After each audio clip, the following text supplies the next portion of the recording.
What's up everybody? Welcome to the Stocks channel. My name is Cory, and in today's special weekend update, we're going to take a macro level view at the stock market. I've been looking forward to this week's episode because of all the recent volatility and selling across the sectors, and we're really going to get a good macro level view of the stock market with today's look at the market. So first up, let's take a look at the S&P500 SPX index. So let's crack open this chart and see what's going on in the stock market today.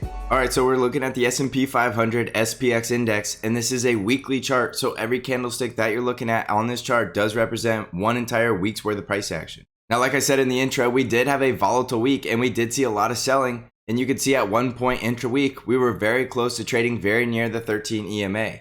However, closing prices matter the most when we're looking at candlesticks, and because this is a macro level view and we're looking at a weekly chart, we don't really care what happened intra-week because we care where the candlestick closes. So if you look at the closing candle, we did close at all-time highs on a weekly chart. So even with all of that volatility, we're still getting bullish price action closes on the S&P 500.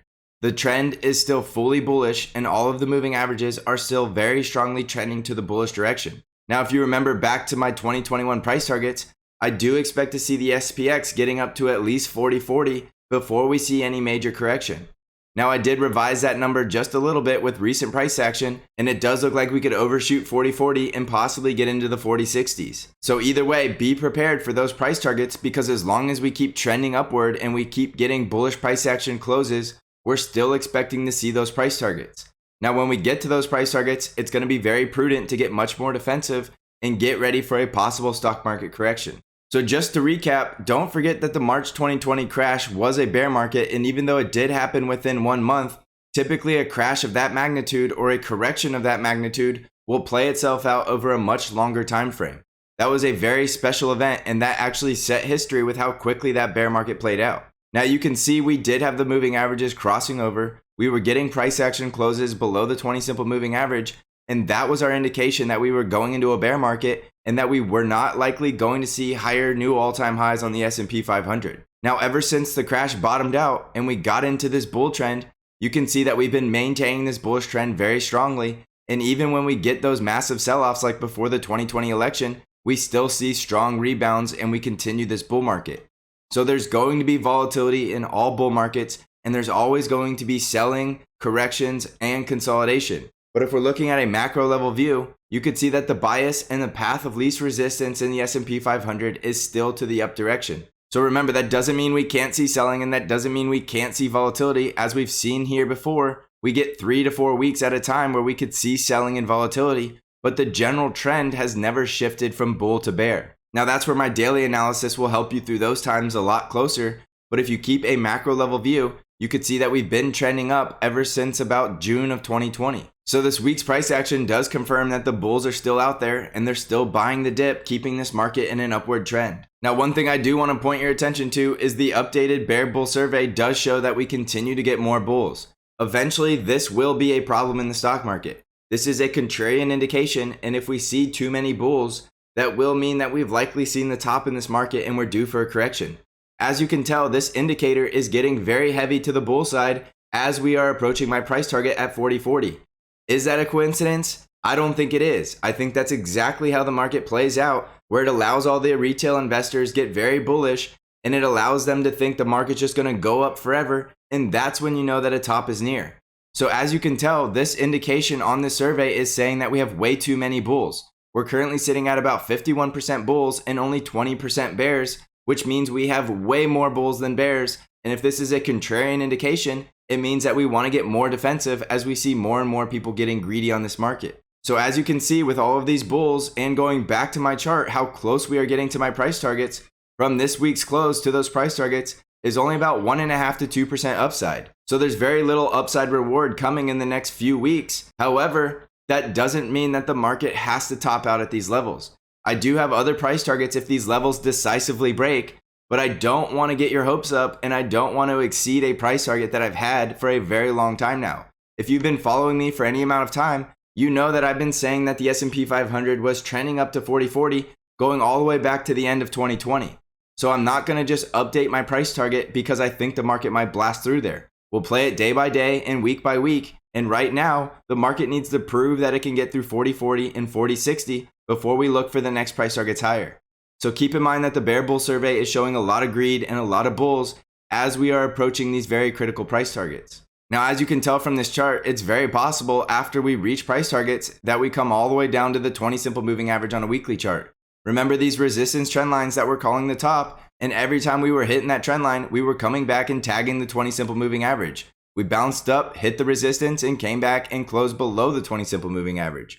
So treat these price targets like you were treating these resistance trend lines back then, because they could be equally as important and they could trigger stock market correction. I'd much rather you be prepared for the worst and expect the best than just hope for the best and not prepare for the worst. You're much better off missing out on a little potential upside than getting caught in a drastic stock market correction and losing a ton of money. Remember that the stock market loves to trick the retail investors, and I just showed you that they're all bullish right now, and it's only getting worse week over week. So consider that a warning sign to be more defensive the higher we go in the stock market. Let's take a quick look at the monthly chart on the SPX, and we still see the monthly chart also looking very bullish, and it does look like we're going to close out the month of March very close to the upper Bollinger Band.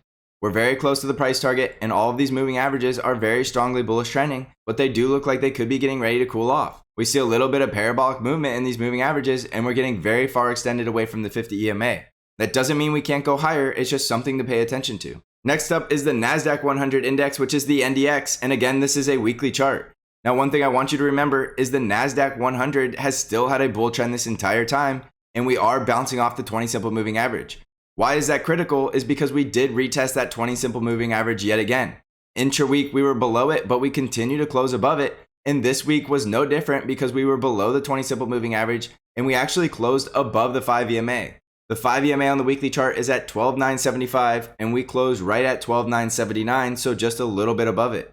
You can see we are in a consolidation wedge, and all of these moving averages are building up to be very close to the same point, which is a high confluence area of support. So on the NDX, it does look like we're going to start getting ready to either break to the upside, which will be bullish, or break to the downside, which will be bearish. If we close below the 20 simple on a weekly chart, that means we could come all the way back down to the 50 EMA and retest that level as support.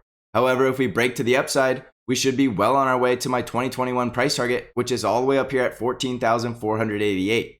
Remember, we'll have to break through the previous all-time high, which is right around 13,800. So with the NDX, you can see a lot more volatility, and it already looks like we already had a correction in the NDX that you didn't quite see in the SPX, which was the S&P 500. So it does look like if the NDX wants to go higher, and it's already coming out of a correction, this is the best month for it to try to do so. I'm looking for the month of April to be very bullish for the stock market, and a lot of that volatility from sector rotation due to the quarter one being over is now getting wrapped up, and quarter two should be much smoother. That doesn't guarantee we have to go higher, but it does mean a lot of that sector rotation is coming to an end as the big money players are done moving their money around, and now we're getting ready to see the stock market get a lot smoother. Now, don't forget, it could break down to the downside and we could see more volatility at any point, so always be prepared for the worst case scenario. But judging by the price action and the trend on the NDX, we do have a bullish bias because in the long-term macro level view, we're still maintaining a bull trend, and we actually close the week out with bullish price action. We're failing to close below the 20 simple moving average, which means the bears are actually losing the battle and the bulls are winning. You want to look at price action closes as either bearish or bullish, and the bulls continue to prove that they want to close over that 20 simple moving average, which is bullish for the stock market. Now looking at the NDX on a monthly chart, you can still see we're looking very bullish, closing over the 5 EMA with all of the moving averages still stacked to the bull side. So we're seeing a little bit of consolidation and a little bit of sideways moving for the last 3 months.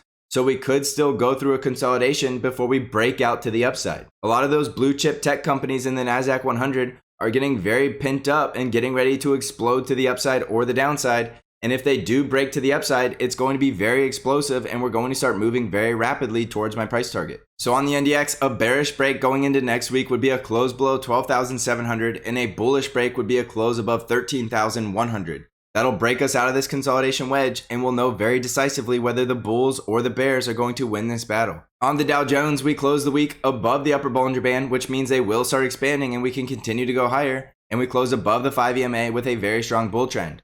On a weekly chart, you can see that that was a brand new all-time high close. And if I switch over to a monthly chart, you can see that we're currently trading above the upper Bollinger Band. So the Dow Jones is very close to my price target, which I share on my daily updates, which means that could also trigger a correction in the stock market. Don't forget, in the month of April, these Bollinger Bands will expand, which will allow the price action to go higher without needing to retrace. On the monthly chart, you can see the Dow Jones is still looking very good above the 5 EMA with a very strong bull trend in the moving averages. On the Russell 2000, you can see we cooled off this week and we closed below the 5 EMA. If you watched last week's Sunday episode, I did say the Russell needed a correction because it was way too far extended, and it is likely that it was going to come back down to the support trend line. If I zoom out here, you can see that this trend line has been calling the top in the Russell 2000, and when you break a resistance trend line, it usually becomes a support trend line.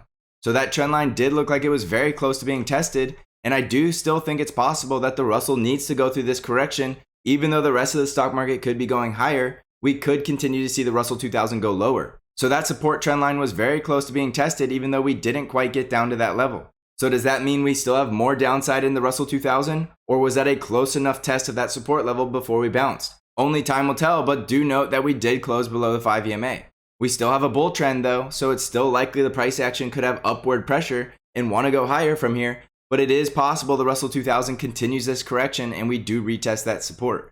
It's also very close to the 20 simple moving average, but we do have a lot of upside for the Russell 2000 to go on this weekly chart. Now jumping over to the monthly chart of the Russell 2000, you could see exactly what I was talking about with the Russell being too far extended on a monthly chart.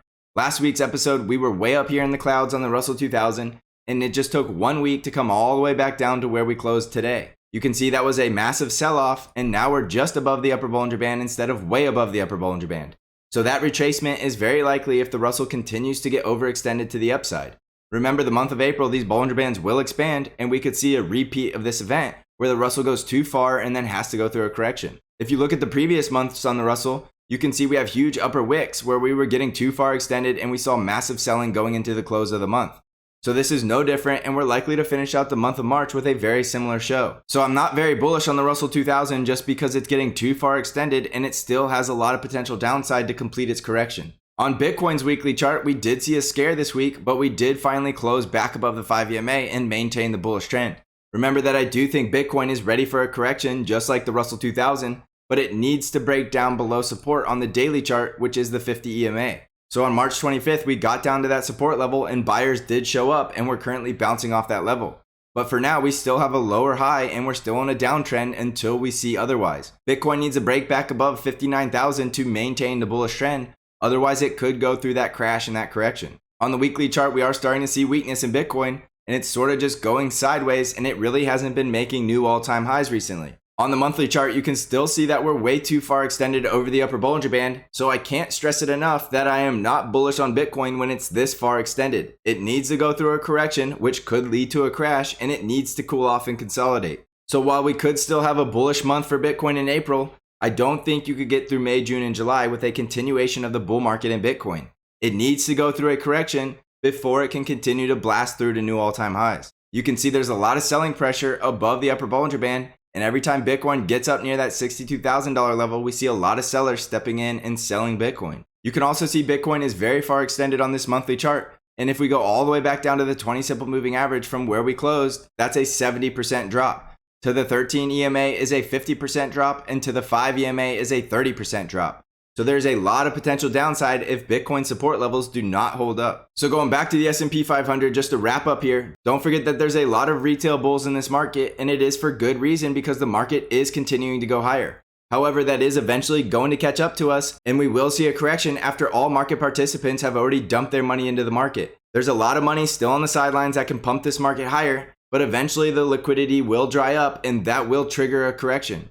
So be prepared going into SPX levels of 40.40 to 40.60, and don't just assume we have to go through a correction when we get to those levels. Just be prepared for the worst and hope for the best. I've seen what a little bit of volatility and a little bit of selling can do to some of you, and I would hate to see what would happen to your accounts if we went through an actual stock market correction. That tech correction we went through was painful, but a true stock market correction is going to be a lot more painful than that. Remember, a true stock market correction will bring down all stocks, and even during that tech correction, we continued to see the Dow Jones going higher. In a true stock market correction, all indices and all stocks will see selling and will go through a much more drastic correction. It could also last a lot longer, and it could lead to a capitulation of the retail investors. So if you enjoyed this macro level view of the stock market, please let me know by smashing that like button. And if you're looking for a trading community, come check out the Stocks Channel Discord. You can find out how to join the Discord community by clicking on the link in the description of the video.